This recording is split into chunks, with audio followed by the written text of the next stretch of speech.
नमस्कार मित्रों, Sanskrit education hub पर आप सभी का एक बार फिर से स्वागत है। तो देखिए मित्रों, रीट 2022 24 जुलाई शिफ्ट फोर्थ और सेकंड पारी में जो प्रश्न पूछे गए थे लैंग्वेज फर्स्ट और सेकंड में, उन सभी के जो आंसर हैं वो स्मृति पर आधारित प्रश्नों के आधार पर मैंने देने का प्रयास किया है। लगभग सभी प्रश्न सही हैं। इसका प्रमाण भी आपके समक्ष जल्दी प्रस्तुत कर दूंगा। तो देखिए कौन कौन से प्रश्न आए हैं आज के प्रश्न पत्र में। तो पहला प्रश्न है, विहाय में प्रत्यय है। देखिए विहाय में प्रत्यय कौन सा है, इसमें प्रत्यय है अपने लेप प्रत्यय। तो इसी प्रकार से नेक्स्ट क्वेश्चन है, भारत मातृ में विभक्ति कौन सी है। भारत मातृ, तो देखिए इसमें विभक्ति है सप्तमी विभक्ति, एक वचन का यह पद है। अगला प्रश्न है, पिता पुत्र पर क्रोध करता है, इसकी संस्कृत क्या होगी। तो इसकी हो जाएगी पिता पुत्राय क्रुध्यति। अगला प्रश्न आया था, वर्षा समया अपि में संधि कौन सी है। तो इसमें संधि हो जाएगी पूर्व रूप संधि, और ये जो आपको दिखाई दे रहा है इसका अवग्रह बन जाएगा यहाँ पे। तो ये रूप इसका सही है। नेक्स्ट क्वेश्चन है, हिमालय से गंगा निकलती है। हिमालय से गंगा निकलती है, तो देखिए इसका राइट आंसर है अपादान कारक। इसमें कारक कौन सा है, अपादान कारक हो जाएगा। हिमालयात गंगा प्रभवती, इस प्रकार से इसका संस्कृत में अनुवाद हो जाएगा, हिमालयात गंगा प्रभवती। नेक्स्ट क्वेश्चन है, अत्याचारी में संधि कौन सी है। तो इसमें संधि है यण स्वर संधि। ठीक है। नेक्स्ट क्वेश्चन है, 78 की संस्कृत 78 की संस्कृत क्या होगी। तो इसकी होगी अष्ट सप्तति या फिर अष्टा सप्तति, ये दोनों ही रूप इसके सही हैं। अगला प्रश्न आया था, त्रिंशत में लिंग कौन सी है। तो देखिए त्रिंशत में लिंग है स्त्रीलिंग। संख्यावाची शब्द 19 से लेकर के जो 99 तक शब्द होते हैं वो स्त्रीलिंग एक वचन में ही प्रयुक्त किए जाते हैं। तो इस हिसाब से अपने इसमें लिंग कौन सी है, स्त्रीलिंग होगी। नेक्स्ट क्वेश्चन आया था, अनुस्वार का उच्चारण स्थान कौन सा है। देखिए अनुस्वार का जो उच्चारण स्थान है वो है नासिका। ठीक है। नेक्स्ट क्वेश्चन है, ए का उच्चारण स्थान कौन सा है।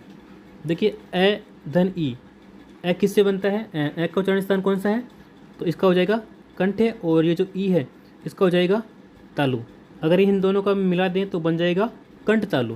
तो ए का जो अपने उच्चारण स्थान है वो क्या है, कंठ तालु है। नेक्स्ट क्वेश्चन है, कृतवंतम में प्रत्यय कौन सा है।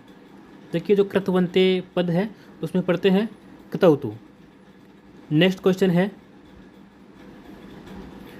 29, ये जो संख्यावाची पद है 29, इसका लिंग कौन सा है। तो इसमें लिंग है स्त्रीलिंग।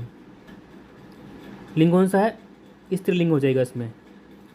नेक्स्ट क्वेश्चन है, कालाग्नि में समास कौन सा है। तो देखिए कालाग्नि में समास हो जाएगा कर्मधारय। नेक्स्ट क्वेश्चन है, त्रिभुवनम में समास कौन सा है। त्रयाणाम भुवनानाम समाहार है। तो इसका देखिए समास हो जाएगा इसमें द्विगु समास। पहला पद संख्यावाची है, इस हिसाब से संख्या कौन सा हो जाएगा, समास द्विगु समास हो जाएगा। नेक्स्ट क्वेश्चन है, लृ कति भेदा, ये जो लृ वर्ण है इसके कितने भेद हैं। तो इसके भेद हैं 12 है, 12 इसके भेद होते हैं। नेक्स्ट क्वेश्चन है, राष्ट्रभक्ता में समास कौन सा है। तो इसका समास हो जाएगा, इसमें समास है तत्पुरुष समास। नेक्स्ट क्वेश्चन है, गुरु शिष्याय संक्रुध्यति, ये वाक्य था और इसको आपको शुद्ध करना था। तो इसका शुद्ध रूप क्या होगा, गुरु शिष्यम संक्रुध्यति।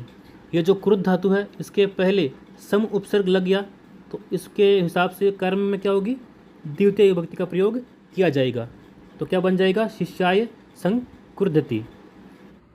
24 जुलाई को शिफ्ट प्रथम में, पहले शिफ्ट में जो संस्कृत का पेपर हुआ था उनमें जो प्रश्न आए थे उन सभी प्रश्नों का मैंने यहाँ पे आंसर देने का प्रयास किया है। तो देखते हैं इसमें जो पहला प्रश्न था वो था श। तो श का उच्चारण स्थान क्या था उसमें? मूर्धा होगा उसका राइट आंसर। जो अपने दूसरा प्रश्न था 54 का संस्कृत क्या होगा? तो उसमें होगा चतुपंचाशत। नेक्स्ट क्वेश्चन था 6:45 को संस्कृत में क्या कहते हैं? तो उसका अपने हो जाएगा पादोन सप्तवादनम। अगला प्रश्न था ए का उच्चारण स्थान क्या होगा? देखिए ए धन ई, ए होता है अपने कंठ, ठीक है, और ई होता है तालु। तो इस प्रकार से इन दोनों को मिला करके संयुक्त करके बन जाएगा कंठ तालु। तो ये इसका राइट आंसर हो जाएगा। अगला क्वेश्चन है ध्वजारोहणम में संधि कौन सी होगी? तो इसमें होगी दीर्घ संधि। ध्वज धन आरोहणम, ए धन आ मिलकर के दीर्घ रूप धारण कर लेंगे। नेक्स्ट क्वेश्चन है ऋस्व स्वर कितने होते हैं? देखिए ऋस्व स्वर होते हैं 5, ए ई उ री और री। इनको मूल स्वर भी कहा जाता है। नेक्स्ट क्वेश्चन था महता में विभक्ति कौन सी है? तो महता में विभक्ति है तृतीय विभक्ति एक वचन। अगला प्रश्न था उपागतम में प्रत्यय।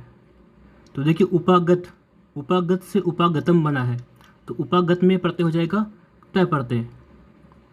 नेक्स्ट क्वेश्चन है अत्रैव, इस जो पद है, यह पद है, इसमें कौन सी संधि होंगी? तो इसमें होगी वृद्धि संधि, अत्र धन एव। नेक्स्ट क्वेश्चन था नृपात वसुधा याचते। इसका अपने को शुद्ध करना था, ठीक है, तो इसका शुद्ध हो जाएगा नृपः वसुधाम याचते। अगला प्रश्न है वर्ण समाम्नाय विधि का अपर नाम क्या है? देखिए वर्ण समाम्नाय, इस विधि को अक्षर बोध विधि के नाम से भी जाना जाता है। नेक्स्ट क्वेश्चन था राष्ट्रगीत में समास कौन सा है? देखिए वैसे इसमें समास तत्पुरुष होगा, और इसका जो अन्य अर्थ भी अगर निकलता है तो वहाँ पे समास कौन सा होगा? बहुब्रीहि समास होगा। ये अपने को पता चलेगा जब हम पद्य में जो पंक्ति दी गई है उसको पढ़ करके उसका भावार्थ निकालते हैं, तब उसका राइट आंसर आपको पता चल पाएगा। तो अगला अपना जो प्रश्न है वो है प्रणमंती। इसमें देखिए प्र उपसर्ग है, नम धातु है, लट लकार, प्रथम पुरुष बहुवचन, ये इसका सही रूप होगा। नेक्स्ट है साह से, ये सुक्ति है, साह से यहाँ पे रिक्त स्थान दिया गया है, उसके बाद में है प्रतिवस्ती, तो यहाँ रिक्त स्थान में आएगा श्री, साह से श्री प्रतिवसती।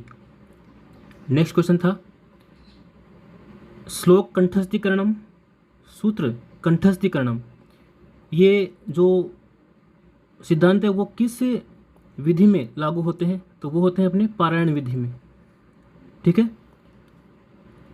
तो ये कुछ प्रश्न थे मेरी स्मृति में जो मैंने आपके समक्ष प्रस्तुत किए हैं।